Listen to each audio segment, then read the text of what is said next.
No, yo te tengo llamando la vida. Ay,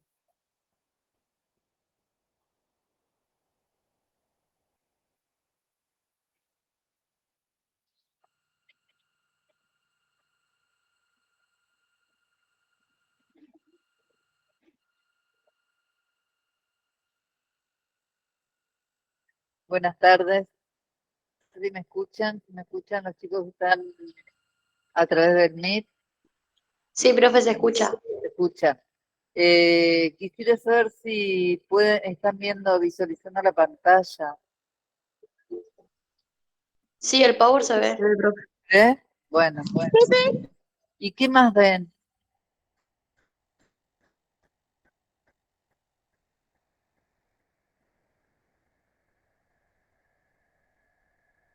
¿Ven algo más además del Power? Sí, la pantalla de la sala, profe. La pantalla de la sala la ven ellos, pero no ven a nadie ahí, ¿no? No, no. Ahora van a ver a Natalia. A ver, que terminen de ubicarse y ya damos inicio. Hoy vamos a ver la primera parte, hola, de raquis cervical. Lo dividimos porque es un tema bastante largo, ¿eh? Así que para que no sea tan pesado. No sé el año que viene porque va a estar dividida la biomecánica en dos materias, pagan, ¿no? Este año es anual, es el último año que se hace anual esta materia. Así que el año que viene se va a cursar de manera cuatrimestral. Estaban informados.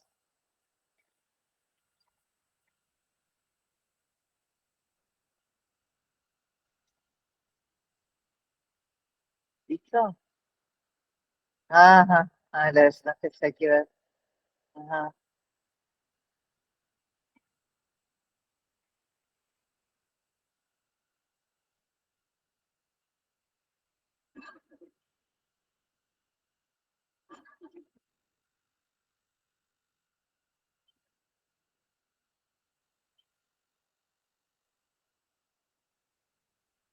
Ay, qué linda que está la chica, ¿eh? Muy bien. Ah, ¿por qué?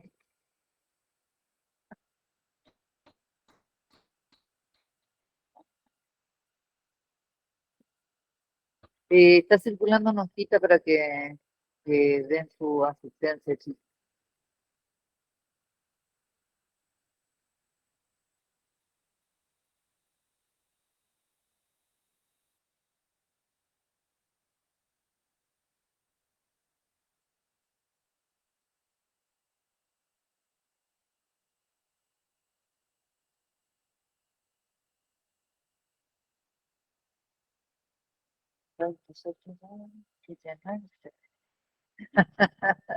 Gracias.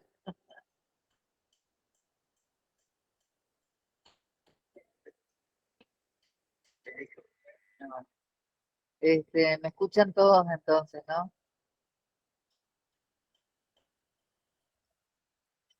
Este, raquis cervical. Bueno, ¿se acuerdan cómo estaba formado el raquis cervical? Ajá. ¿Por cuántas vértebras? ¿Eran todas iguales? Ah, bueno.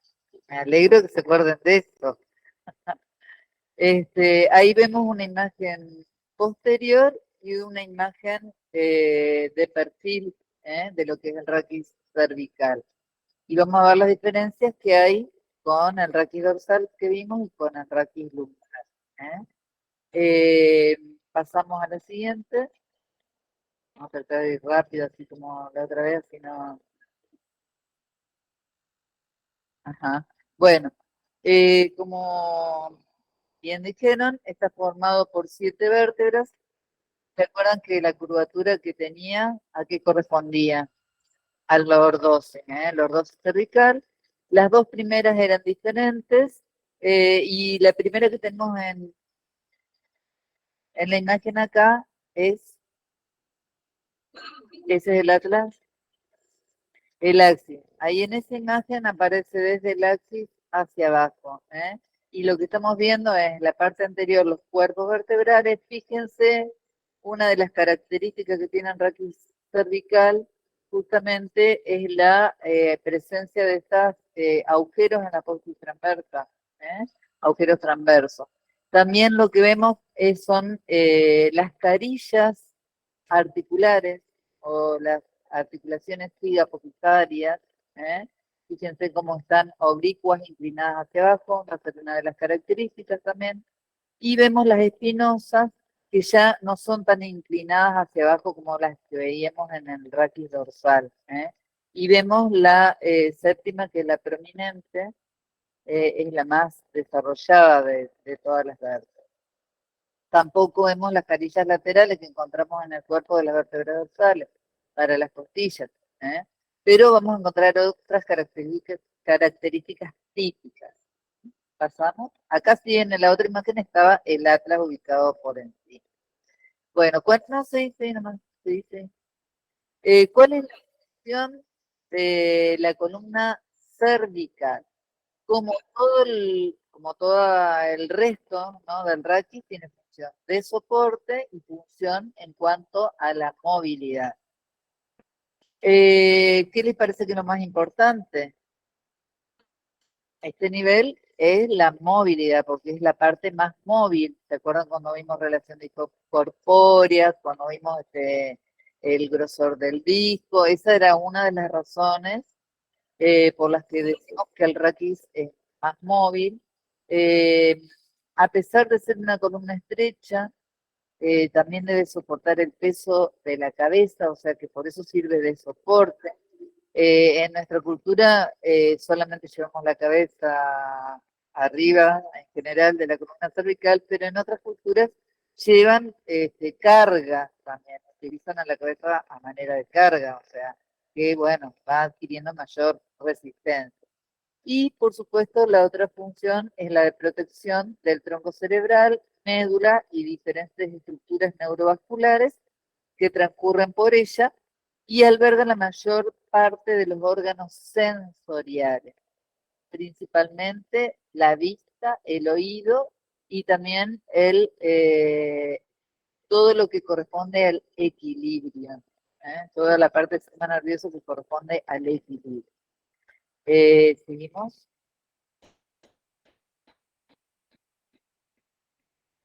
¿Qué decía? ¿Qué decía?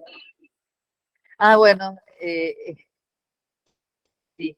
Y por supuesto, sirve de punto de inserción a muchos músculos. Ustedes saben que hay muchos músculos que son propios de la región cervical, ¿eh? Así que eso es lo que vamos a ver en la clase que viene.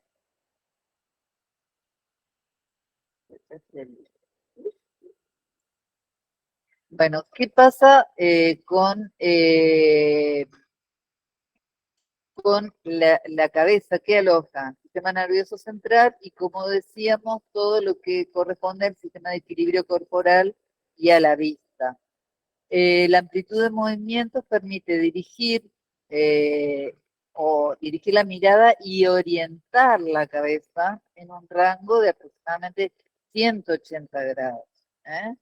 Eso hace que podamos dirigir la mirada hacia el objeto que necesitamos, ¿eh? El control cefálico, van a ver que es un mecanismo de autorregulación, es que es, digamos, el punto de partida de todas las reacciones de adaptación postural, de enderezamiento, de reequilibración. Natalia, ¿nos podés decir algo al respecto? Psicomotricidad, control cefálico es fundamental, ¿eh? Claro, a los 3 meses ajá, eso sabe, que a los 3 meses el control cefálico tiene que estar. ¿Cuál era el objetivo que teníamos? Mantener la horizontalidad de la mirada, y poder ubicar, es parte de lo que nos lleva a la posición bípeda, a la marcha, tiene que ver con la alimentación, tiene que ver con todo lo que es supervivencia.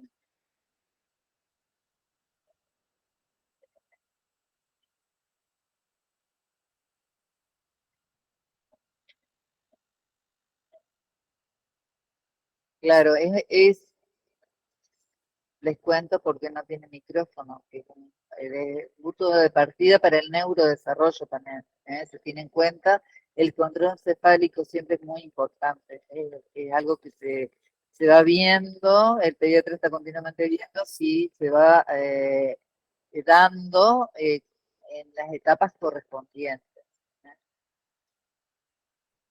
Bueno, tenemos ahí si el atlas, axis, ven que están en color diferente porque son vértebras que son diferentes al resto de las vértebras.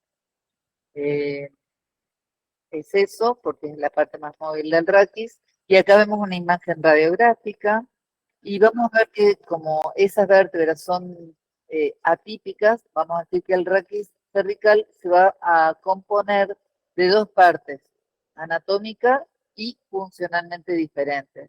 El raquis cervical superior o suboccipital, que va a estar formado por esas dos primeras vértebras unidas al occipital, ¿eh? Porque trabajan con el occipital, y de la carilla inferior de C2 a la superior de la primera torácica van a conformar el raquis cervical inferior. ¿Eh?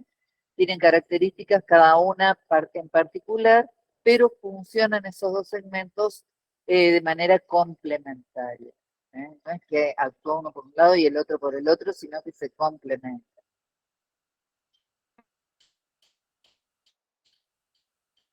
Bueno, tenemos que ver que la cabeza está en equilibrio sobre el raquis dorsal.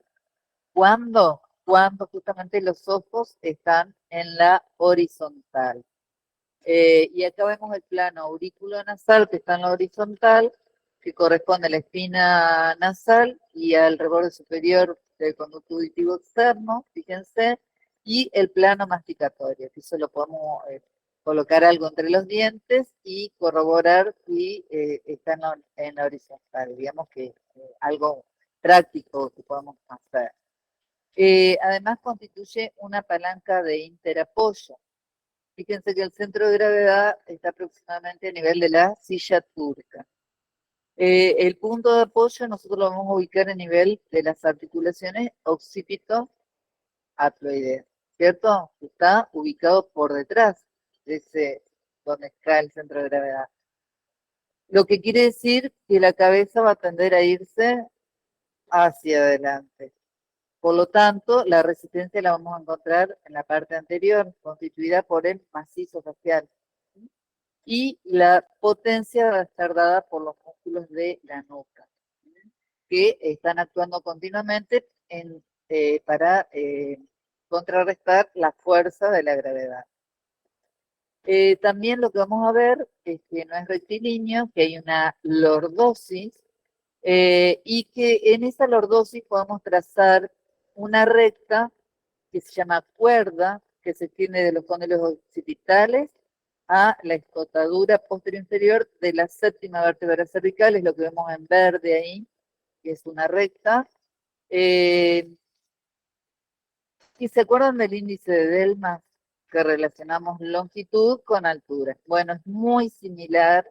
Y también podemos trazar una flecha, que la flecha es perpendicular a la cuerda y que se extiende de la escotadura posterior inferior de la cuarta, metemos la cuarta, a la cuerda. Esa flecha va a ser mayor cuanto más acentuada esté la lordosis. Va a ser menor cuanto más rectificado está el raquis cervical. E incluso va a ser negativa en el caso, por ejemplo, de hacer una flexión con el raquis, donde se invierte la curvatura, la lordosis. ¿Estamos? O sea que en general la cuerda siempre es menor que la longitud, ¿no es cierto? La cuerda que es la línea recta. Muy ¿Eso bien. sirve para medir Esto la columna cervical? ¿La lordosis de la columna cervical? podemos compararlo con un índice de Delmas, relacionar una cosa con otra, o sea, se mediría a través de una radiografía, ¿no es cierto? Porque tenés que medir la curvatura de la columna y la línea recta que pasa por detrás. Nos sirve para ver si ese raquis está más rectificado, es decir, es más estático o es más dinámico. Es normal que el raquis cervical tenga y conserve su lordosis. Es lo normal. Acuérdense que las curvas le dan mayor resistencia y le permiten mayor movilidad también a la columna. Bueno, sabemos que la columna cervical, igual que el resto de los componentes del raquis, van a realizar movimientos de flexo-extensión, de inclinación lateral y de rotación. Pasamos. Bueno, cada uno de los segmentos funcionales que componen el raquis va a realizar un movimiento en general principal y uno secundario. Tenemos en las primeras articulaciones, donde hablamos de C0, C1, nos referimos a occipital, atlas. La flexo-extensión es el movimiento principal y la rotación es secundaria. En cambio, entre C1 y C2, el movimiento principal va a ser la rotación y el secundario va a ser la flexo-extensión. ¿Por qué? Por el tipo de articulaciones que tenemos a este nivel. Y los movimientos de inclinación pertenecen primordialmente al raquis cervical inferior, que es muy móvil el raquis cervical inferior, pero la inclinación en el raquis cervical inferior no se va a producir sola, sino que se va a acompañar de un movimiento de rotación. O sea, cuando veamos artrocinemática, vamos a ver que el raquis cervical superior realiza inclinaciones muy pequeñas que son con función de ajuste nada más. Las inclinaciones son más del raquis inferior. Y si nosotros vemos, esto es, digamos, como aparte, pero refiriéndonos a los movimientos en el plano sagital, vamos a ver que tenemos dos patrones de movimiento. Un patrón cráneo-cervical que permite orientar la mirada durante la realización de una actividad. Yo puedo realizar un movimiento muy simple con los ojos y con nada más que con el cráneo, y cuando necesito una movilidad mayor, el movimiento o el patrón va a ser cervical. Por ejemplo, si tengo que mirar el piso, tengo que flexionar todo el raquis. En cambio, si tengo que mirar mi mano, voy a necesitar solamente un pequeño movimiento, cráneo cervical.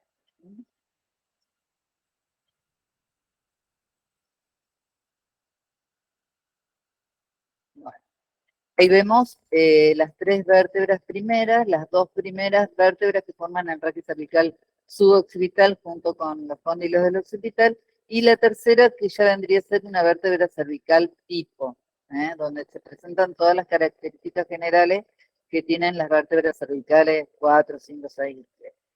Bueno, el atlas, ¿recuerdan cómo estaba conformado? Tenía un arco anterior, un arco posterior y dos masas laterales. Fíjense que en el arco anterior es menos desarrollado que el posterior. Presenta en en la cara posterior del arco anterior, una carilla articular ¿para quién? Para la posición ontoides del axis, que la tenemos en la segunda imagen. Las masas laterales son cóncavas y con una orientación oblicua hacia adentro y hacia adelante. ¿Estamos? Además, ¿qué tenemos? En la parte interna teníamos también dos tubérculos de las masas laterales para la inserción de ¿qué ligamento? De ligamento transverso. De ligamento transverso. Luego tenemos, fíjense, la parte posterior, ¿ven que tiene apófisis espinosa? No tiene apófisis espinosa. Tiene un tubérculo anterior y un tubérculo posterior a este nivel. Y tenemos también en la parte, la cara inferior, que acá no la vemos, carillas articulares para articularse con el axis. Además tenemos acá unas correderas porque tienen que ver con la arteria vertebral. Arterias vertebrales.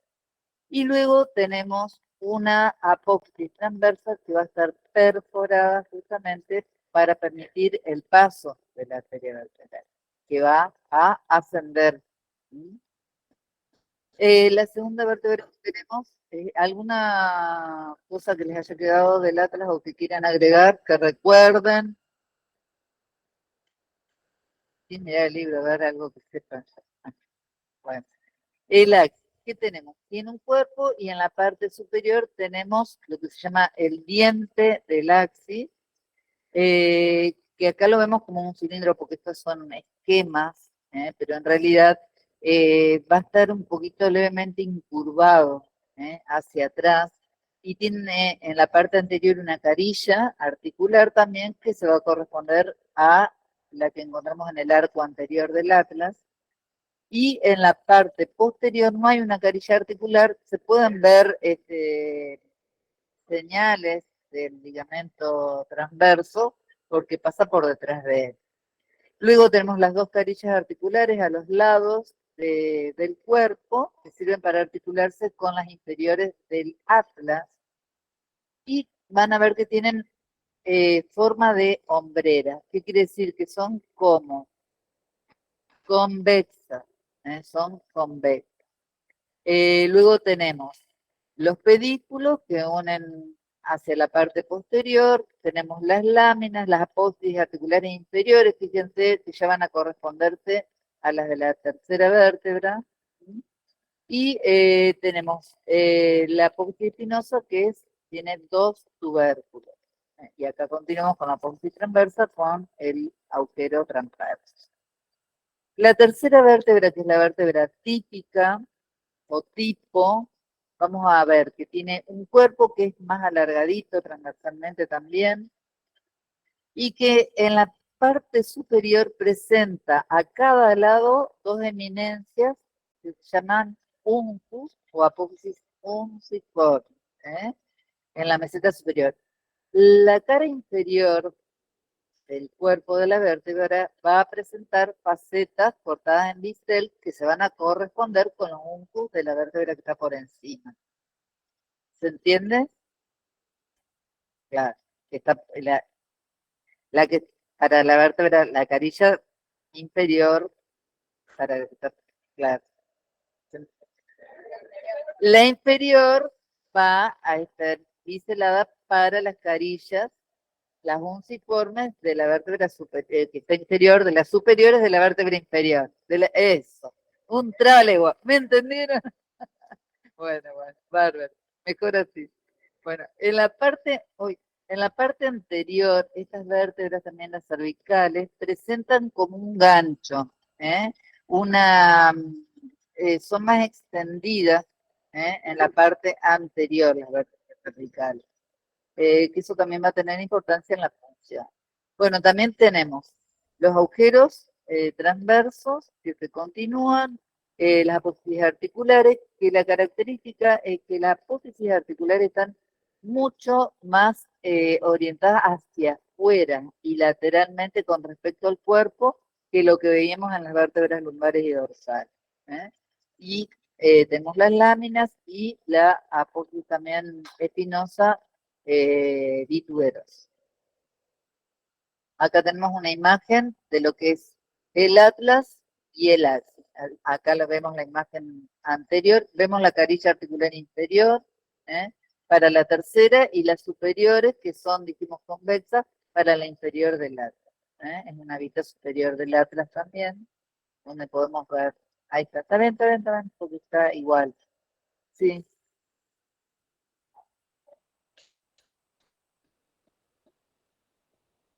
¿La carilla inferior de quién? Inferior, miren, va orientada para articularse con la tercera que va así, o sea, que va hacia abajo y adelante. Hacia abajo y hacia adelante. Como está la imagen acá. Porque la otra va a ir hacia atrás, la inferior va hacia adelante. ¿Está? Las otras son así. La tercera va así, de la superior. Entonces la inferior va inversamente conformada. ¿Sí? Ahí ven una imagen donde se ven también todas las características que nombramos y allá como estaba ubicado. Bueno, entonces vamos a ver la primera articulación que encontramos a nivel del raquis cervical suboccipital o superior, podemos llamarlo de las dos maneras. ¿Cuál es? La articulación occipito-atloidea. ¿Quiénes se articulaban? ¿Con quién? Los cóndilos del occipital, que eran convexos, con las cavidades glenoides laterales, que eran cóncavas. ¿eh? Eh, Son dos articulaciones que están mecánicamente unidas, son pares, son simétricas, y seguimos. No. Ah, bueno, ¿qué tipo de articulación decíamos en anatomía que era? Doble condilio o bicondilia, porque eran dos, una a cada lado. Entonces, ¿qué tipo de movimientos? Decimos que pueden hacer ahí, pueden hacer movimientos de flexo-tensión, que dijimos que eran los principales. También va a ser un movimiento de rotación en este caso y ligera inclinación. ¿eh? Vamos a pasar, bueno, y vemos que los ejes de movilidad que va a tener son, los ejes son como en todos, el anteroposterior, el transversal y el vertical para los movimientos que pueda realizar. Y nos acordamos de esta regla que vimos ya de Kaltenborg, de lo primero, que el occipucio se mueve de acuerdo a la regla convexa en relación con el atlas, es decir, que rueda y se desliza en sentido contrario, si rueda en un sentido desliza hacia el otro, ya lo nombramos para que les quede, y en cambio el resto de las vértebras cervicales por debajo de C2 se mueven de acuerdo con la regla cóncava, o sea, hay un deslizamiento con un rodamiento hacia el mismo lado. ¿Vamos? Eso ya lo hablamos. Vamos a ver que dijimos que las superficies de la articulación occipito-atloidea eran una cóncava y otra convexa. Y podían circunscribirse dentro de una esfera, las dos superficies, acá están las dos superficies, y vamos a ver que además, como son oblicuas, podemos proyectar hacia adelante y hacia arriba el centro o punto medio del movimiento que constituye la línea de simetría. La línea de simetría es esta. Entonces, cuando la superficie convexa desliza sobre la cóncava, el deslizar es en el sentido contrario al del hueso. En eso estamos de acuerdo, en esta articulación, que es lo que dijimos recién. Bueno, y acá, al poder comprenderlos dentro de una circunferencia, nos da idea, o podemos decir, o comparar con una enartrosis. Porque vamos a tener movimientos en todos los sentidos, como si fuera huevo en una huevera. ¿Estamos? Bueno, vamos a ver entonces que decimos que producía todos los movimientos.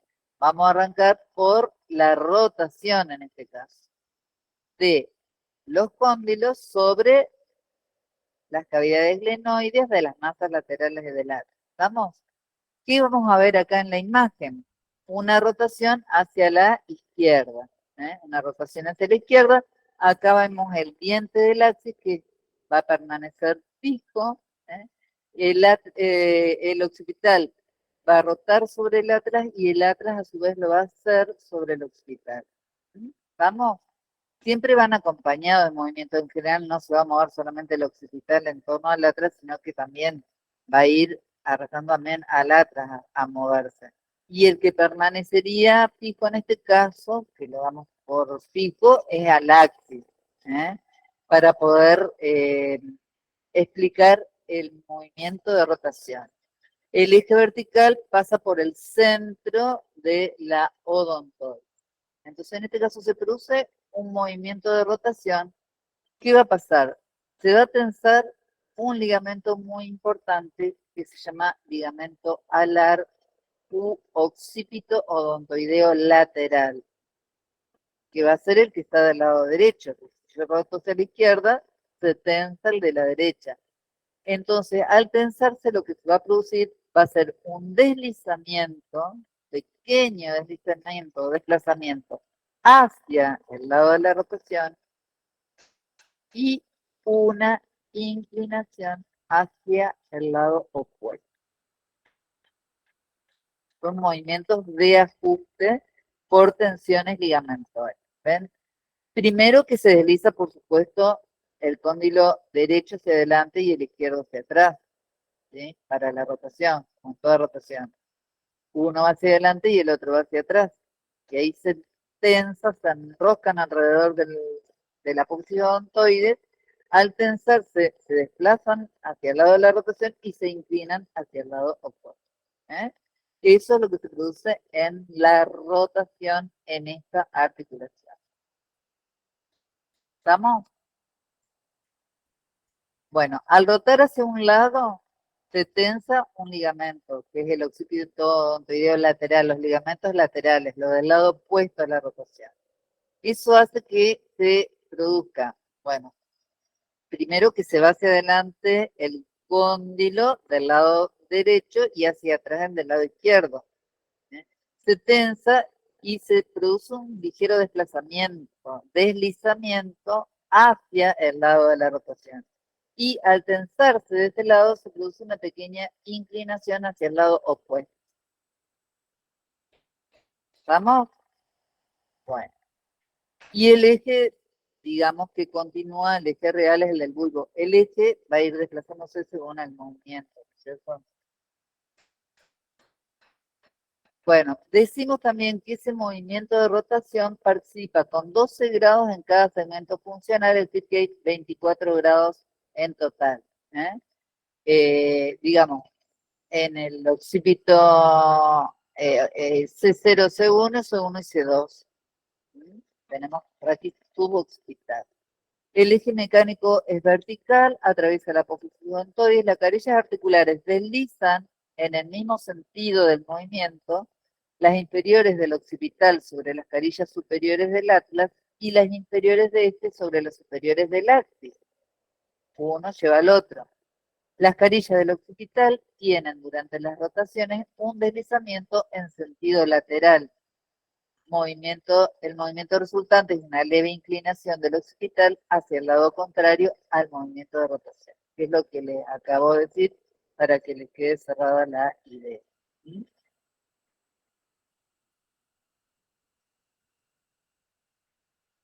Durante la flexoextensión occipito-atloidea, acá tenemos la flexión y acá tenemos la extensión. ¿Qué va a pasar durante la flexoextensión? Hay un deslizamiento de los cóndilos occipitales sobre las masas laterales del acta, en sentido contrario al movimiento. Si van a rodar hacia adelante en la flexión y deslizar hacia atrás. Acuérdense que es deslizar y rodar en el sentido opuesto. ¿Estamos? Durante la flexión, los cóndilos occipitales retroceden y van a estar limitado el movimiento por ¿quiénes? Por las cápsulas ligamentarias posteriores, membrana occipito-atloidea y el ligamento nucal que están en la región posterior a ese nivel. Durante la extensión, fíjense que lo que pasa, se desliza hacia adelante y sucede todo lo contrario. Ruedan hacia adelante y se deslizan hacia atrás. ¿Y qué van a pasar entonces aquí? Van a limitarse el movimiento por topes óseos. Y por supuesto teniendo los ligamentos interpuestos, pero el tope es óseo. ¿Sí? Bueno, y siempre el movimiento que hay de flexión de los cóndilos occipitales sobre el atlas se acompaña de un movimiento de flexión también del atlas sobre el axis. Recuerden que siempre hablamos de las dos articulaciones, ¿sí?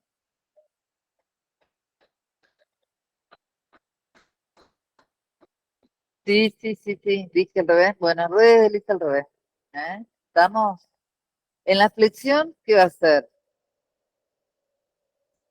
A ver, vamos, a la flexión. Yo dije mal, rueda hacia adelante, desliza hacia atrás. Bueno, en la extensión es al revés, rueda hacia atrás y desliza hacia adelante. ¿Estamos? ¿Sí? ¿Lo entienden? ¿Por qué? Yo lo dije al revés. Sí, sí, sí, sí.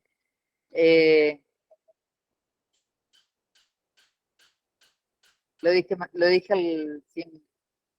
Profe, ¿Sí? ¿podría explicar de nuevo eso? ¿Cómo? Si podría explicar de nuevo en la extensión qué pasa con los cóndilos. ¿Qué pasa con los cóndilos en la extensión? A ver. Si en la flexión rodaban hacia adelante y deslizan hacia atrás, en la extensión van a rodar hacia atrás y deslizar hacia adelante. Rodar y deslizar en sentido opuesto. Y fíjense en la imagen cómo va a ir hacia uno y hacia el otro. ¿Eh? ¿Estamos? ¿Está bien ahora? Bueno, se me lengua la traba, disculpe. Ajá, y bueno, la amplitud, fíjense, de la flexoextensión en la occipito atroidea es de 15 grados. ¿Eh? Bueno, inclinación lateral. Hablamos de rotación, hablamos de flexoextensión, hablamos de inclinación lateral. Fíjense acá el movimiento, acá se produce una traslación lateral entre el atlas y el axis, y fíjense, acá tenemos atlas y axis. ¿Qué sucede? No hay ningún tipo de movimiento entre atlas y axis, es decir, no hay inclinación. Atlas y axis no tienen inclinación. Sí hay una pequeña inclinación entre el occipital y el atlas y entre el axis y la tercera vértebra cervical. ¿Eh?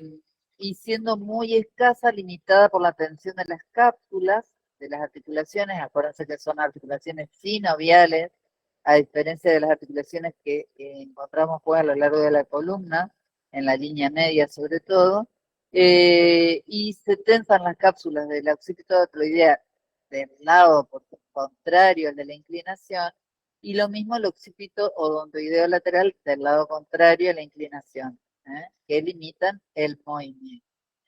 La inclinación total en el raquis suboccipital es de 8 grados. Y fíjense que solamente 5 grados se dan entre el axis y la tercera y 3 grados entre el occipital y el atlas. O sea que es muy mínimo, pero sirve como, tiene una función de ajuste esa pequeña inclinación que se produce ahí. Deslizamiento de los cóndilos occipitales hacia la derecha, en la inclinación hacia la izquierda, se deslizan hacia la derecha cuando la inclinación es hacia la izquierda, y el cóndilo occipital izquierdo se va a aproximar a la apófisis odontoides, pero sin contactar con ella, se aproxima porque rueda, ya que el movimiento va a estar limitado antes por la tensión de las articulaciones, atlanto-occipital y sobre todo el ligamento alar derecho, que es el que hablamos. Limitan el movimiento muy rápidamente. Imagínense que esa zona que es muy frágil y expuesta de la columna, tiene que tener ligamentos muy potentes como protección. Los elementos de unión son muy importantes.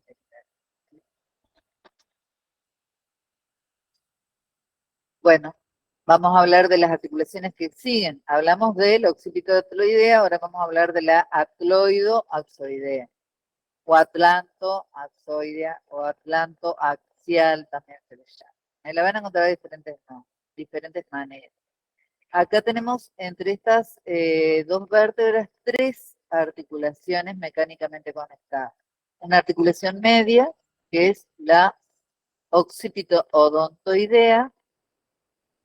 ¿De qué género es? Trocoide. Tenemos una superficie articular ósea en la parte anterior y ligamentosa en la parte posterior.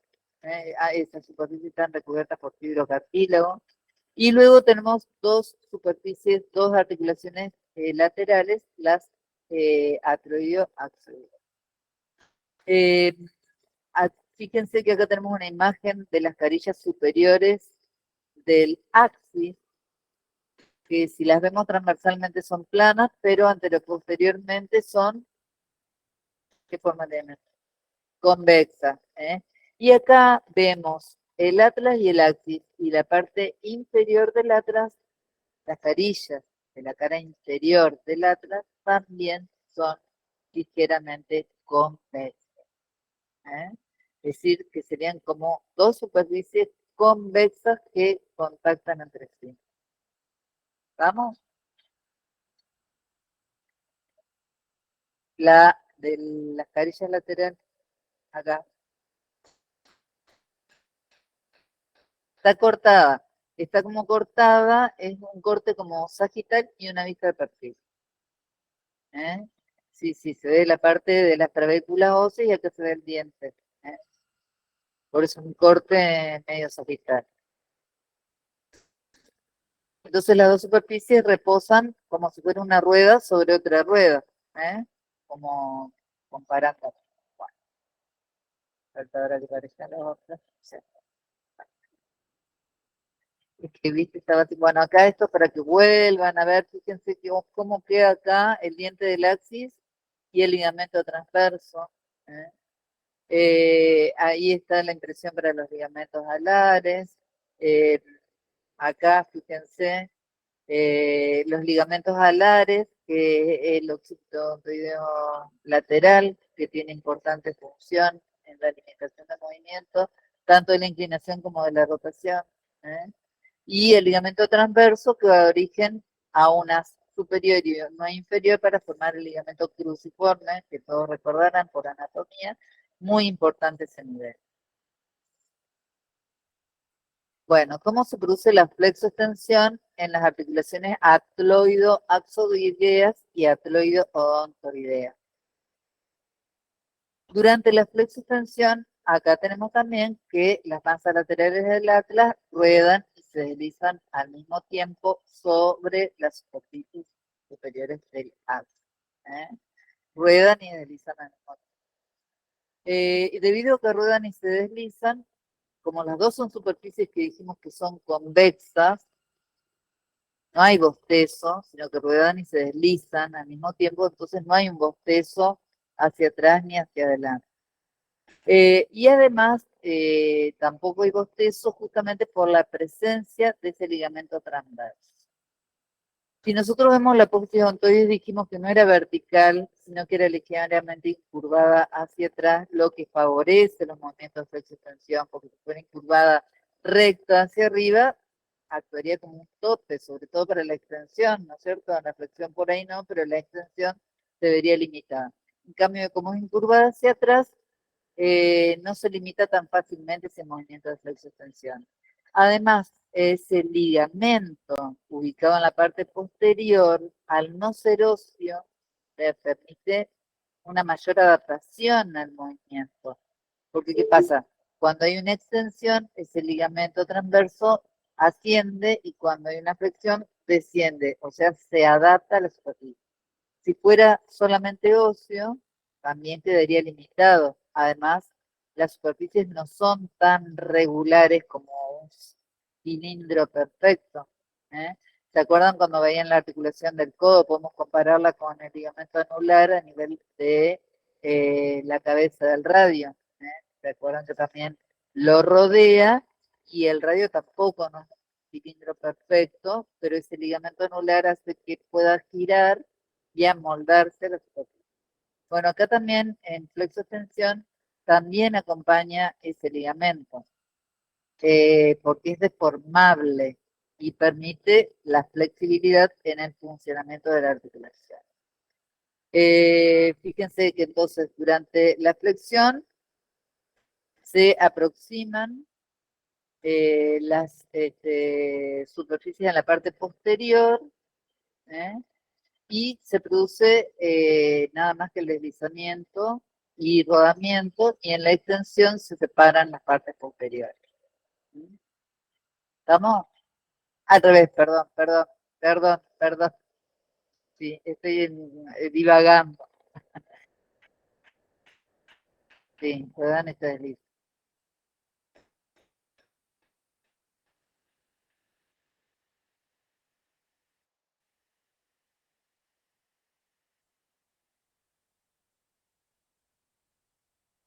Pero en la flexo-tensión,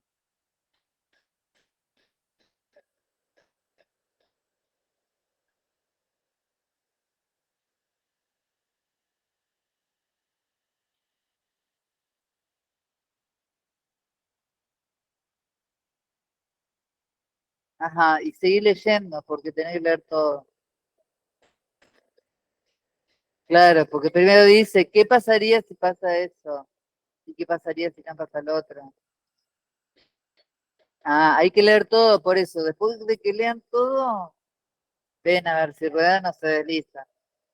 Bueno, por eso tienen que leer todo, porque lo que pasaría es que sí, habría un bostezo, porque se abriría hacia atrás, se abriría hacia adelante, y no, ruedan y se deslizan.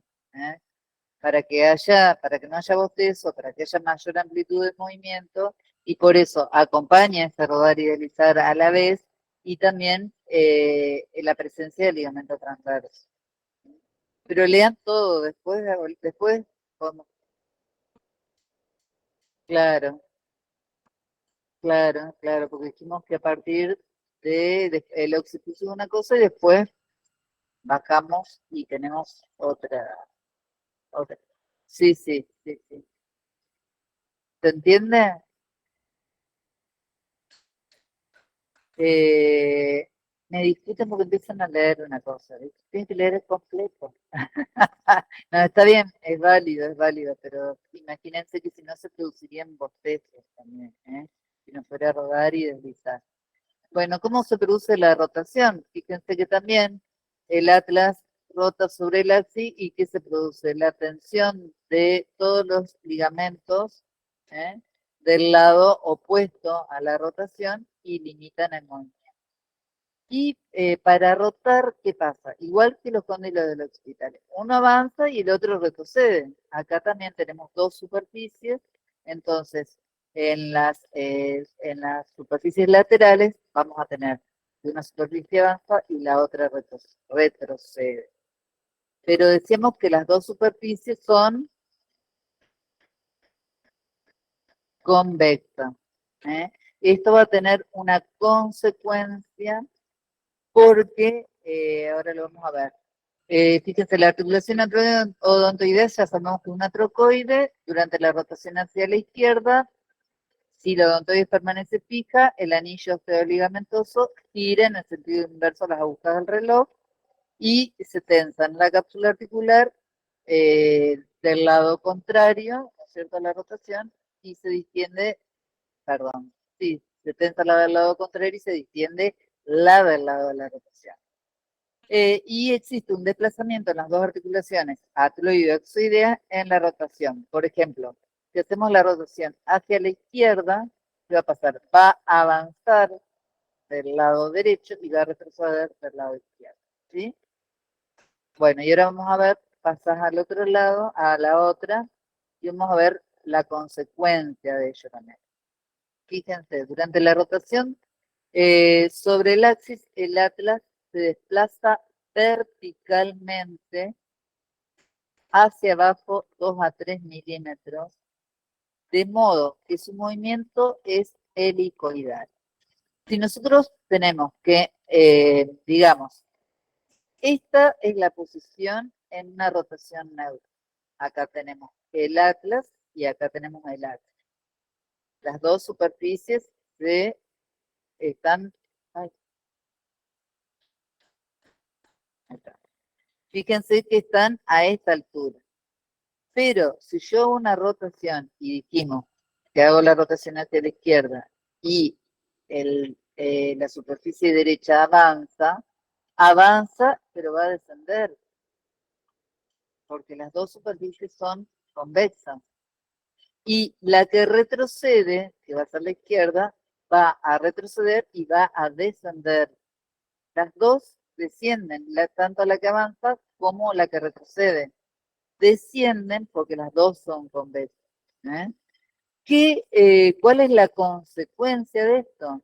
que acercan los puntos de inserción ligamentarios y cápsulos ligamentarios y hacen que la rotación sea mayor, le da más amplitud de movimiento el que aproxime los puntos de inserción. ¿Se entiende? Como descienden, se aproximan, si no estaría limitada más prontamente. ¿Sí? ¿Se entendió eso? A ver, silencio, ¿se entendió o no? ¿Sí? ¿Seguro? Bueno, fíjense que es simplemente uno va hacia adelante y hacia abajo y el otro va hacia atrás y abajo. ¿Eh? Descienden. Claro, siempre va a ser del lado contrario. Va a estar más tenso siempre del lado contrario, pero va a permitir una mayor desplazamiento, una mayor amplitud de movimiento, el hecho de que estén más próximos los puntos de inserción. ¿Eh? Por eso es la zona de donde la rotación es mayor a este nivel. Es la articulación donde la rotación es, digamos, el movimiento principal. Y el secundario es la flexo-extensión. Bueno, fíjense acá para que se entretengan repasando y sacando sus libritos de anatomía, desempolvando y volviendo a mirar todo lo que es el aparato ligamentario que existe en esta zona. Es muy abundante y muy fuerte porque lo que decimos es que tiene que proteger estructuras muy nobles, no solo nerviosas, sino vasculares, imagínense. Entonces tenemos, fíjense en la parte anterior y en la parte posterior. Acá tenemos el occipital, acá tenemos el axis y acá tenemos el atlas, lo que se ve en un corte, si hacemos un corte medio sagital y lo miramos de perfil.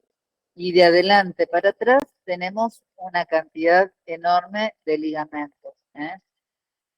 El primero que tenemos es el ligamento vertebral común anterior, que lo tenemos por ahí adelante. Luego tenemos el occipito atloideo, bueno, lateral, occipito atloideo anterior, atloideo axoideo anterior, porque vamos descendiendo y hay ligamentos que unen cada segmento vertebral. El ligamento occipito odontoideo medio y los laterales o alares, que son muy importantes. El occipito odontoideo medio, recuerden que era el suspensorio del diente, que se llamaba, ¿se acuerdan? Luego el occipito transverso, el ligamento transverso y el transverso axoideo, que forman que el ligamento cruciforme, muy importante porque se dice que es más frecuente una fractura del axis que una rotura del ligamento transverso ante un accidente. O sea, por eso como es muy resistente. Tenemos ligamento vertebral común posterior, que es el que cierra por detrás todo lo que concierne al pilar anterior, digamos, ¿cierto? Y luego tenemos los ligamentos occipito atloideo posterior, en la parte más posterior ya. Fíjense que une la parte posterior del occipital al arco posterior del atlas.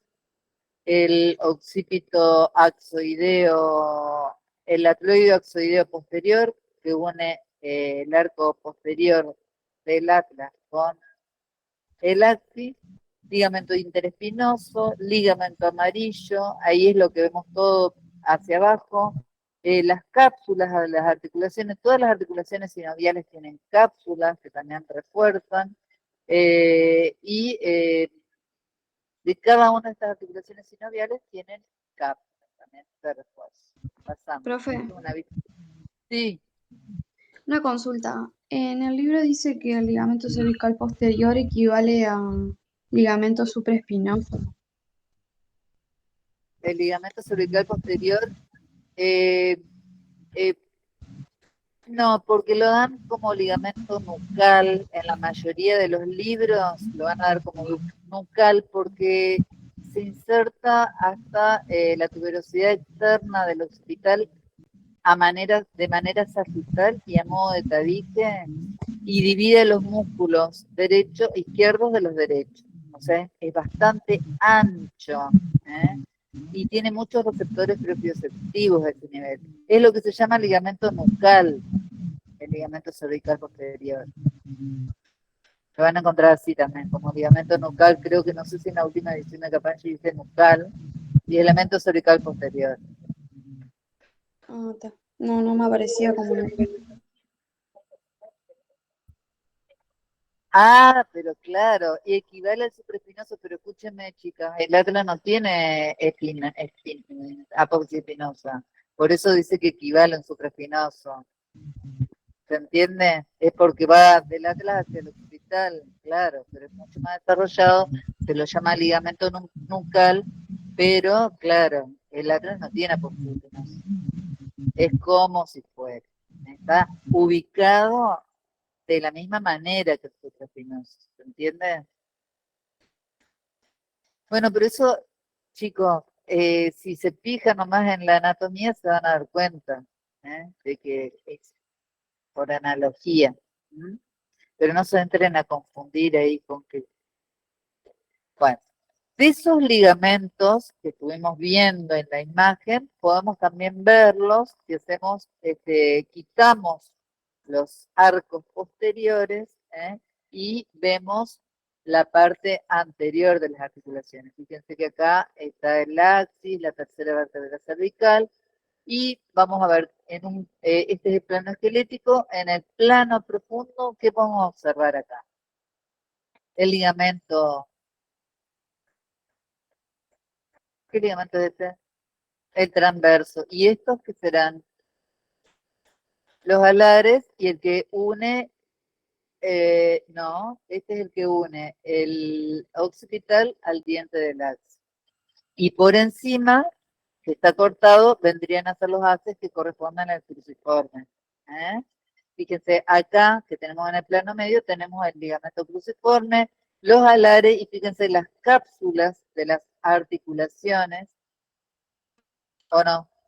Entre el atlas y el axis, y entre el occipital y el atlas, hacia arriba y hacia abajo. Cap. En el plano medio, occipito-troideo lateral y las capas. Y acá, en el plano superficial, pero que está cortado, un ligamento que es el vertebral común posterior, está cortado. O sea, por debajo del vertebral común anterior vemos todavía el ligamento occipito axoideo medio, que no es occipito odontoideo, sino que es occipito axoideo, y los ligamentos occipito axoideos laterales y las cápsulas de las articulaciones. Y por encima estaría cerrando el ligamento vertebral posterior. Fíjense que hay un montón. ¿Entra? Ahí está. Bueno, si vemos en la parte más superior, vemos la membrana atlanto-occipital que cierra por detrás, y el ligamento amarillo entre el atlas y el axis. Y acá vemos, sí, fíjense que lo que estaba cortado era el ligamento longitudinal posterior, que era en la parte más superficial, entonces ahí lo vemos, y acá están cortados los arcos, en la parte posterior. Y esta es una vista posterior y donde vemos la salida de los nervios, el ligamento vertebral como posterior, y también, fíjense esto en rojo, que es la arteria vertebral que asciende por los agujeros transversos, se contornea y hace un codo a nivel de las masas laterales del atlas para ascender. ¿Estamos? Y en la parte posterior, bueno, en la parte posterior sale el primer nervio cervical por el orificio de penetración de la arteria vertebral, que es donde penetra la arteria vertebral, ahí y ahí. Y la rama posterior del segundo nervio constituye el gran nervio occipital de arco, que es el segundo. ¿Vamos? Queda sintomatología, mucha sintomatología ese nivel, por eso es que se lo nombro. Claro, fíjense que salen nervios y entran vasos. Bueno, y en la parte anterior tenemos también ligamentos. El ligamento occipito-atloideo anterior, que tiene dos vasos, un profundo y uno superficial, que cubren la parte anterior. Acá otra vez vemos las cápsulas de las articulaciones. El ligamento occipito-atloideo lateral, fíjense que llega hasta la apófisis transversa del atlas. Y el ligamento atloideo-oxoideo anterior y cápsulas, atloideo-oxoideo anterior, las cápsulas de las articulaciones, ligamento vertebral común anterior, y también vuelve a verse las cápsulas de las articulaciones más inferiores, que son, ¿a qué género pertenecen todas las articulaciones cigapositarias? Artrodias, son sinoviales. Bueno, seguimos, esa es otra imagen para que ustedes después tengan para repasar. ¿Eso? Bueno, entonces los ligamentos, ya vieron, de la región cervical desempeñan un papel esencial en la estabilidad de la zona. Los ligamentos alares conectan la apófisis odontoides del axis con el occipital. ¿Se acuerdan que por ahí se lo daba como una sindesmosis o una articulación a distancia entre occipital y axis? ¿Se acuerdan? Occipital y diente y occipital y axis, porque hay ligamentos que unen con el cuerpo y ligamentos que unen con el diente al occipital. El ligamento transverso es muy importante, estabiliza la apófisis odontoides contra el arco anterior del arco. Bueno, y debido a esa fuerte sujeción ligamentosa, es que se puede, toda la movilidad que le da está preservada y, digamos, protegida por ese sistema ligamentoso, que es muy abundante. Bueno, entonces, vimos en general lo que vimos recién del raquis cervical suboccipital, que estaba formado por ¿quién? ¿Y qué más? Y los condilos del occipital forman parte, porque al moverse se mueven, siempre van en conjunto. Los movimientos de flexo-extensión se juegan sobre todo a nivel occipital atlas y poco a nivel atlas axis. Las inclinaciones laterales dijimos que eran entre occipital y atlas, y entre C2 y C3 no había inclinación lateral entre el atlas y el axis.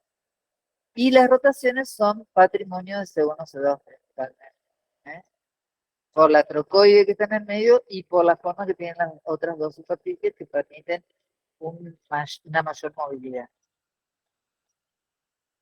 Bueno, el raquis cervical inferior, que corresponde desde la meseta inferior del axis hasta la meseta superior de la primera vértebra torácica. Vamos a ver que este raquis tiene mucha movilidad. Vamos a ver que las mesetas en la meseta vertebral inferior, en la parte anterior, en esta imagen no se nota, acá se ve un poco más, en estas vértebras se nota un poco más, cómo están prolongadas hacia adelante por un pico, que la parte, digamos, superior de la vértebra, la parte inferior, perdón, de la vértebra sería como cóncava y la parte superior como convexa. Esa sería la forma en general. Y eso hace que le dé mayor movilidad a la columna, esa forma que tiene. Otra causa de la movilidad que tiene el raquis cervical inferior es la inclinación que tienen las facetas articulares. Esta inclinación oblicua, que va a ir variando, va a ser menos oblicua en los niveles superiores y se va a ir haciendo cada vez más oblicua a medida que descendemos en todo el raquis. Son las facetas articulares, ¿ven? Si las miramos de perfil. Por supuesto, lo que ya dijimos, la proporción discosomática. Recuerdan que era una relación de ¿cuánto? 2, 5. Y la altura del disco y los diámetros transversal coronal. Y también otro de los motivos es la fisuración del disco debido al desarrollo de las apófisis munciformes, que acá se las ve claramente, ¿eh?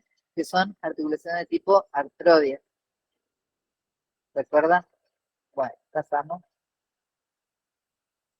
Bueno, justamente acá tenemos una articulación entre las dos apófisis articulares, que son las responsables de la cinemática de este raquis. Desempeñan una función fundamental en la estabilidad vertebral y por su inervación cumplen una función fundamental en la neuroregulación postural. Todo lo que es cervical justamente tiene que ver con la parte neurológica, el control cefálico, como decíamos, que eso lo van a ir viendo, ir agregando conocimientos a esto de otras materias para ir cerrando. ¿eh? Ahí ven cómo están bien inclinadas hacia abajo, que son oblicuas, y tienen una cápsula porque son articulaciones sinoviales. Bueno, y ahí vemos, fíjense, que los discos que existen entre estas articulaciones, ya que tenemos unas articulaciones entre los cuerpos que son de género y género, amplia artrosis, por lo tanto, no les mencioné, pero por supuesto que hay un disco intervertebral, como en el resto de la columna, como un núcleo pulposo y fibras concéntricas a su alrededor, anillo fibroso. No va a llegar ese disco intervertebral hasta el borde de la meseta, porque se va a encontrar con las articulaciones uncovertebrales. Fíjense, acá están las articulaciones uncovertebrales y en el centro está el disco intervertebral. ¿eh? Esa es la diferencia. Bueno, acá vemos, fíjense, una vértebra cervical tipo. Fíjense cómo está ubicada. Acá está el pedículo, acá está la apófisis transversa que tiene como dos raíces, una que parte de la parte posterolateral del cuerpo y otro de la apófisis articular, y limitan el agujero transverso. Acá por el pedículo y de manera perpendicular va a salir el nervio raquídeo por este nivel, y la arteria vertebral va a ascender, o sea que se van a cruzar perpendicularmente en el espacio.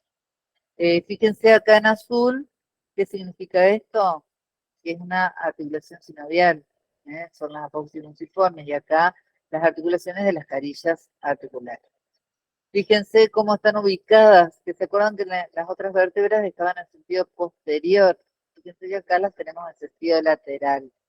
Esto va a tener que ver con la movilidad del raquis, de cómo se mueve el raquis. Y están ubicadas también acá de manera oblicua. Son bien oblicuas las carillas. Fíjense la parte del cuerpo que también es más cóncava en la parte inferior, y convexa en la parte superior. Bueno, el agujero de conjunción está limitado por abajo por el pedículo, ahí tenemos, por dentro por el cuerpo vertebral y la apófisis munciforme, y por fuera por la apófisis articular. El nervio cervical, tras salir del canal raquídeo por el agujero de conjunción, recorre la corredera de la apófisis transversa, de modo que cruza la arteria perpendicularmente, como les decía, es lo mismo que les dije recién. Y fíjense, acá tenemos una imagen donde cómo va ascendiendo la arteria vertebral.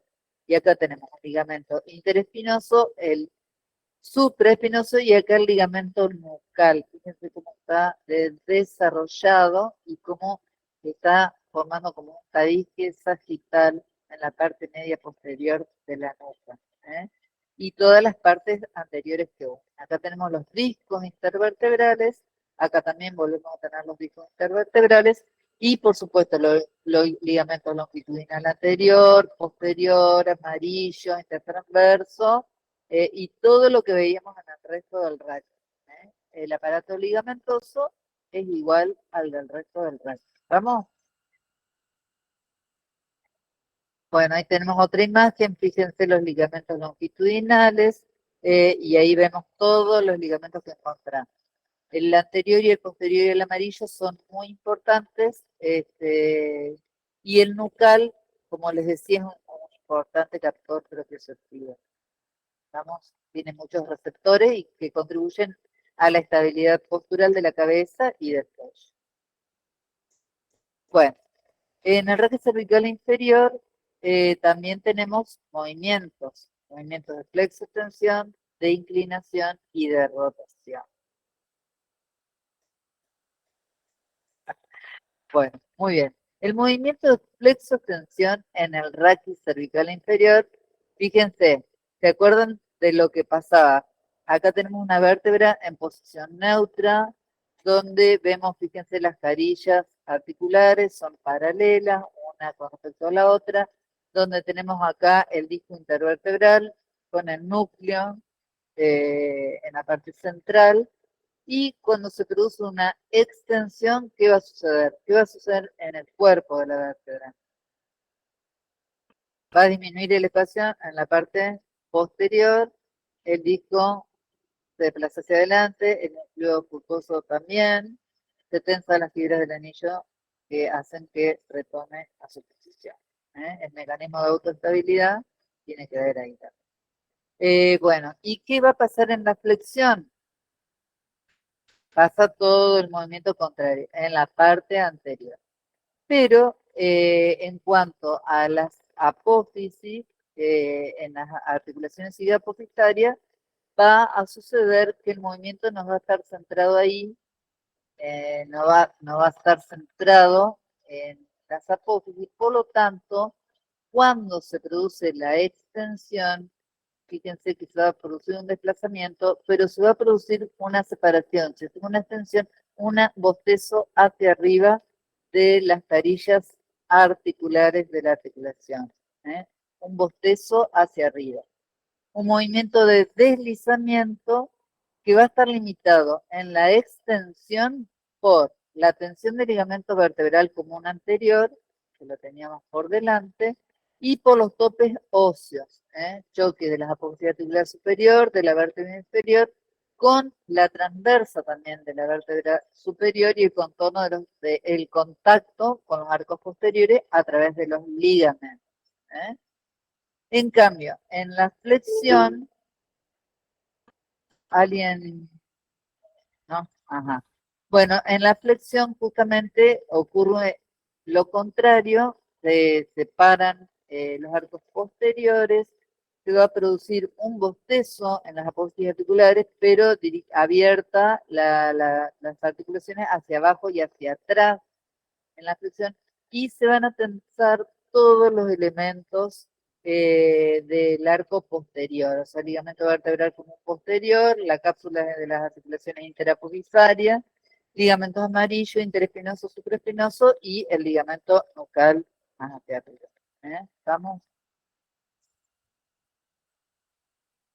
¿Qué pasa con las articulaciones uncovertebrales? ¿A ustedes qué les parece que puede pasar? Fíjense que acá estamos en plano de simetría, pero en los movimientos de flexo-extensión no pasa nada, porque como están en los laterales, las articulaciones es como que conducen el movimiento de flexo-extensión. Pero, ¿qué va a pasar durante las inclinaciones? Fíjense acá, es una vértebra que se inclina hacia un lado. Se producen movimientos también de bostezo, se producen movimientos de bostezo o de apertura, y fíjense que también el núcleo pulposo se desplaza hacia el lado de la convexidad, y se tensan todos los elementos del lado de la convexidad y se distienden los de la concavidad. Pero vamos a decir que estos movimientos son un poco más complejos porque además de la inclinación, esta inclinación se combina con movimientos de rotación y de extensión, que es lo que tiene el raquis cervical inferior. Por lo tanto, esos bostezos no solamente van a ser laterales, sino que van a tener diferente variación según el movimiento que se realiza. Bueno. Acá este dibujo en realidad de Capangi, este sobre todo, no está correcto porque las carillas no están dibujadas como, no están orientadas como deberían, sino al revés. Pero vamos a ver cómo están orientadas sin tener en cuenta este dibujo acá. ¿Cómo dijimos que eran las carillas? Eran oblicuas, las carillas articulares, oblicuas hacia abajo y hacia atrás. Es como si tuviera la mano ahí. ¿Eh? La inferior es al revés, hacia adelante. Bueno, entonces, si consideramos una vértebra de situación media, acá por ejemplo está esta, que es la C5, decimos que estas superficies están en un plano oblicuo y que todo deslizamiento de la vértebra que está por encima va a producir un deslizamiento global hacia arriba, ¿no? Va a deslizar hacia arriba, o si el movimiento es desigual, el deslizamiento es desigual, una va a ir hacia arriba y la otra va a descender, pero de manera oblicua. Y ustedes saben que el eje es perpendicular al plano. Por lo tanto, el eje va a ser oblicuo. Digamos, en sentido inverso al plano. Si tenemos un plano así, el eje va a ser perpendicular al plano. Y va a ser también un eje oblicuo. ¿Sí? Ahora vamos a ver qué consecuencias va a traer eso. Los movimientos de rotación y de inclinación en el ratio cervical inferior están determinados por la orientación de las carillas, que no son iguales a lo largo de toda la superficie, sino que pueden ser un poco convexas hacia atrás o cóncavas hacia atrás. Van variando según el nivel. ¿Eh? Además, tenemos que tener en cuenta que esta columna tiene una lordosis. Y en las lordosis también van variando. Y aquí vamos a ver que la rotación no es un movimiento puro, sino que en el ratio cervical inferior, la rotación siempre va a ir acompañada de una inclinación. O la inclinación va a ir siempre acompañada de una rotación. Son movimientos mixtos o acoplados. Tenemos en cuenta la disposición de las carillas articulares y la ubicación, que no es que están detrás de los cuerpos, están a los lados de los cuerpos. ¿Qué se hace esto a la vértebra? Si yo roto a la derecha, inclino también. Si yo roto a la izquierda, inclino. Si yo quiero inclinar, también roto.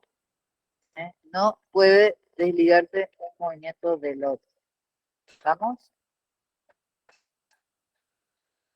No, el movimiento helicoidal es el movimiento del atlas sobre el axis en la rotación.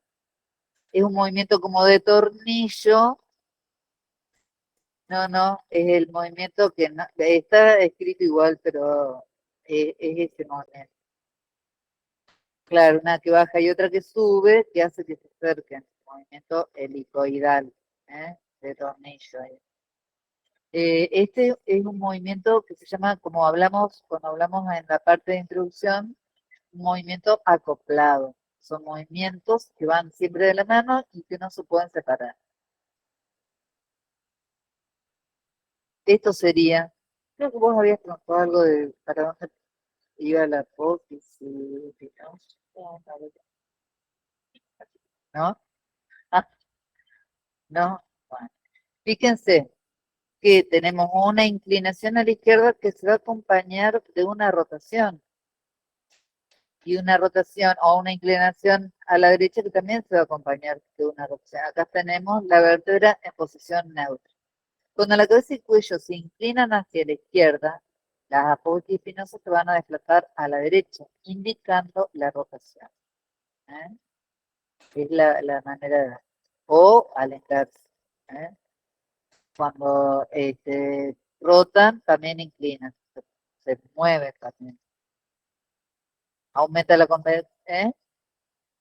Y extiende también, porque arranca con una ligera extensión y entonces se van sumando las extensiones de demás. Pero la cuestión es que acá la flexo-extensión se puede corregir en la misma columna. La misma columna independientemente puede flexionar o extender.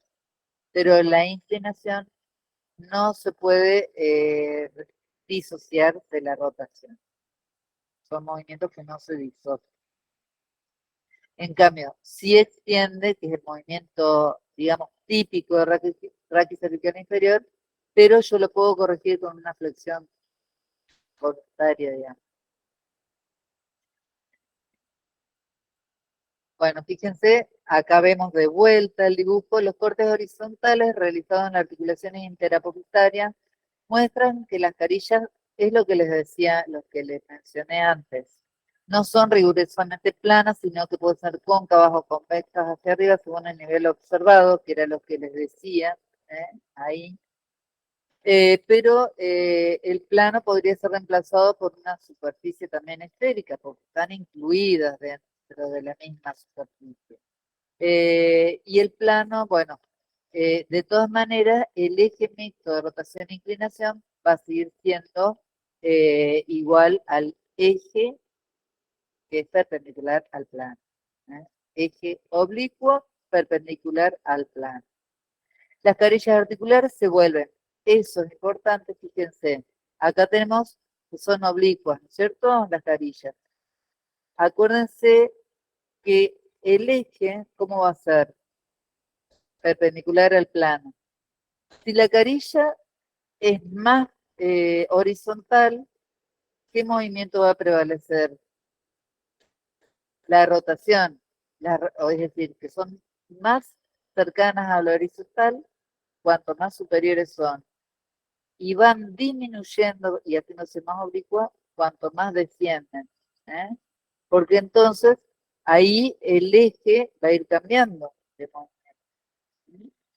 El eje más alto es casi vertical, lo que implica una rotación pura. Y el eje más bajo está inclinado 40-45 grados sobre la vertical, lo que implica una igualdad entre inclinación y rotación. ¿Se entiende? Bueno, es la inclinación de la faceta. Ahí está. Bueno, entonces los planos, los movimientos combinados de inclinación, rotación en el raquis cervical inferior son mixtos y se acompañan de la extensión, porque si se parte de una vértebra, si la última vértebra, situada sobre la primera dorsal, se produce una ligera extensión ya y se acompaña hacia arriba de extensión también. La extensión se puede compensar, como dijimos, como una flexión, pero las otras dos no. Entonces, en realidad, los movimientos pueden darse en el plano frontal, como ya sabemos, ¿qué se da en el plano frontal? La inclinación. En el plano sagital, la extensión. Y en el plano transversal o horizontal, la rotación.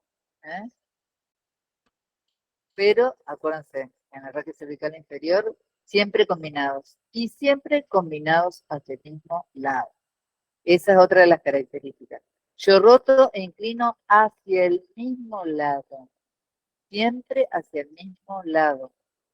Que es algo que no deben olvidar, porque recuerdan que lo que pasaba en la primera articulación entre el occipital y el atlas, inclinaba ligeramente hacia el lado opuesto. Pero acá no, la inclinación y la rotación es hacia el mismo lado. Entonces, eso, yo si quiero tener una inclinación pura o una rotación pura, voy a tener que valerme de otros artilugios que ya veremos. Pero por ahora, dejémoslo ahí.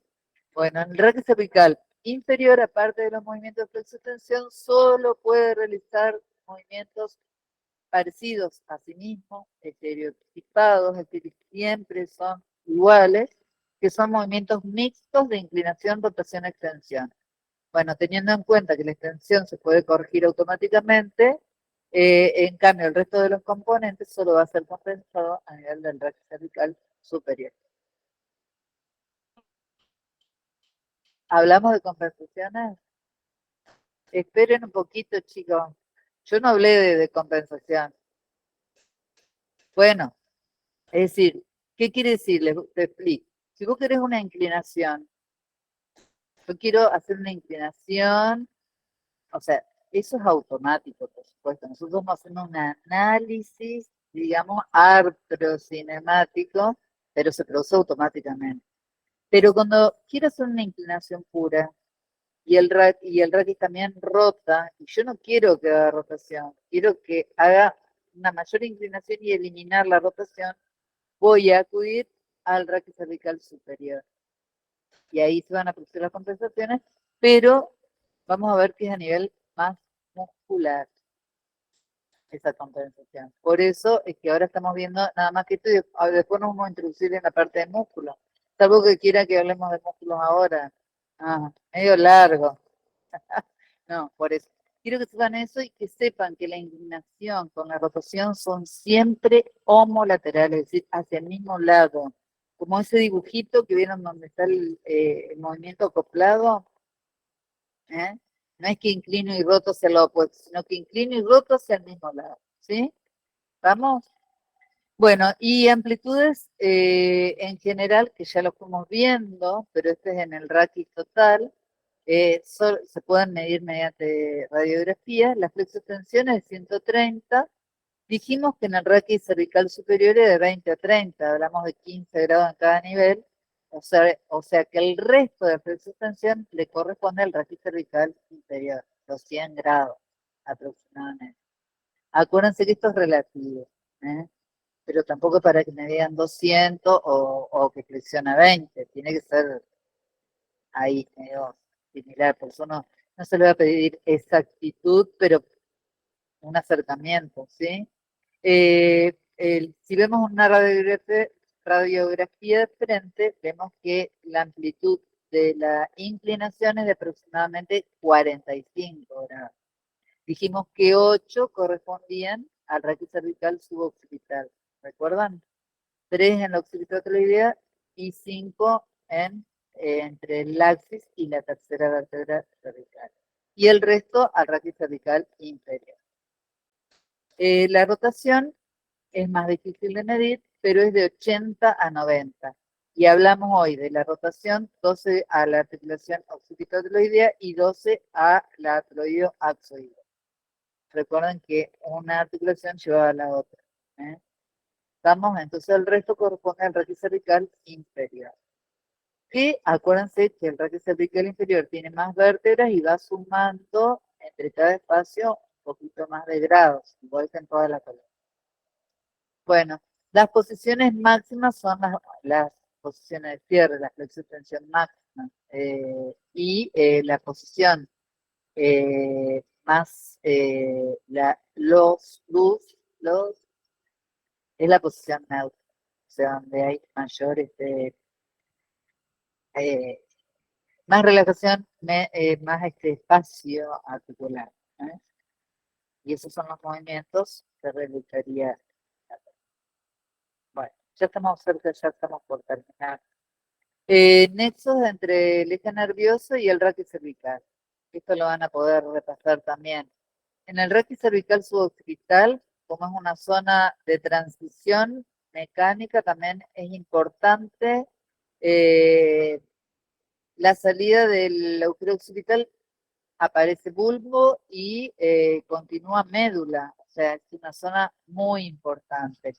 La cabeza está sostenida primero por los cóndilos y las cavidades, las masas laterales del axis. Recién a partir del axis se distribuye el peso en los tres pilares que teníamos. ¿Se acuerdan? Que era de los cuerpos y de las columnillas de las apófisis articulares. O sea que el axis también es muy importante porque recibe parte de la carga a partir de él hacia adelante y se distribuye en tres columnas el peso. La división de las líneas de fuerza se efectúa a nivel del axis, que representa un verdadero distribuidor de fuerzas, y la zona suboccipital representa el axis, el pivot o el punto más móvil, el raquis cervical, y el más solicitado mecánicamente.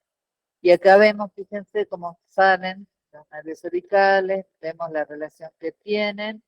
Acá también tenemos otra otra vista, y pasamos.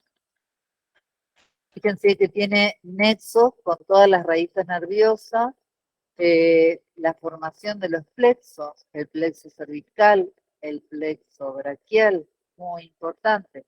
Entonces la estabilidad del raquis cervical suboccipital o superior va a depender directamente de los elementos de unión ligamentosa, principalmente, como dijimos, ligamento transverso, y factores óseos de los que el principal es la apófisis odontoide.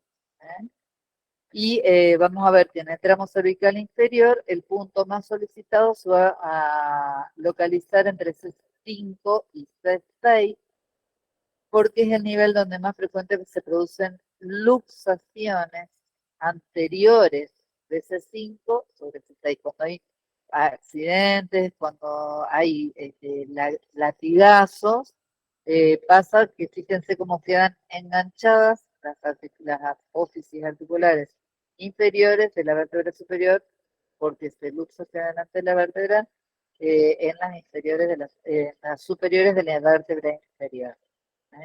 Quedan como enganchadas, y bueno, accidentes a ese nivel son prácticamente mortales. Y si no, casi siempre son paraplejías, cuadriplejías, importantes.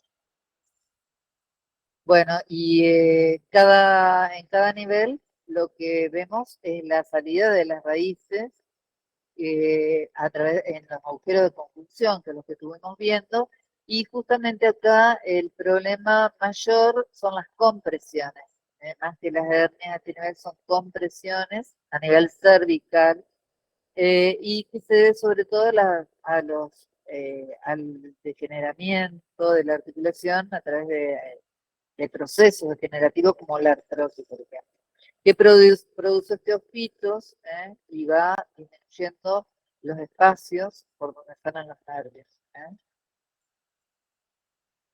También es muy importante, como vimos, la relación que tiene con los vasos. Fíjense que, bueno, las arterias, la arteria vertebral o sale por el tronco brachiocefálico, por la subclavia, que depende del callado aórtico, y fíjense cómo toman el recorrido hasta ascender. ¿Se acuerdan que hacen una curva a un codo a nivel del atlas y ascienden al cráneo? Y en la parte anterior lo que vemos son las carótidas, la parte anterolateral del cuello, que también es muy importante. Y acá vemos cómo están ubicadas. Bueno, y es una vista superior para que vean todo lo que vemos a nivel del atlas y del axis. Bueno, por hoy, ¿quieren más? Seguimos con músculos si quieren. ¿Está bien hasta ahora? Bueno, terminamos entonces raquis cervical en la que viene, y vayan ya estudiando firme para el parcial. Firmes y adelante.